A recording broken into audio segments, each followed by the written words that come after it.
जी, आपका नाम? मोहम्मद हनीफ। कहाँ रहते हो? पलेरा में।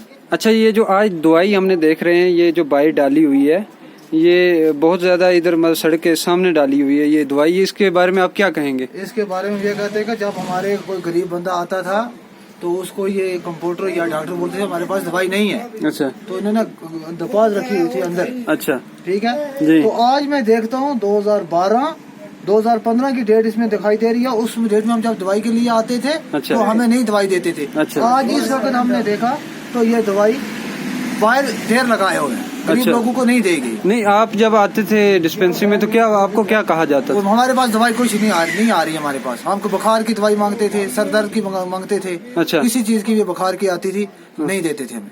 तो ये इतनी बाहर ये सामने इन्होंने सड़क पे डाली हुई है, तो इस पे किसी ने एक्शन नहीं लिया? कोई बीएमओ मंडी या डिस्ट्रिक्ट एडमिनिस्ट्रेशन पुंछ से किसी ने कोई एक्शन? किसी ने कुछ नहीं लिया इसमें। अच्छा, कुछ एक्शन नहीं लिया? गरीब आवाम है, इसको कोई मानता नहीं है, बात ही नहीं को मानता है, सीधी बात है। चलो ठीक है, इसके बारे में हम आगे फॉरवर्ड करते हैं इस मैसेज को, आपके मैसेज को फॉरवर्ड करते हैं। ठीक है, शुक्रिया आपका।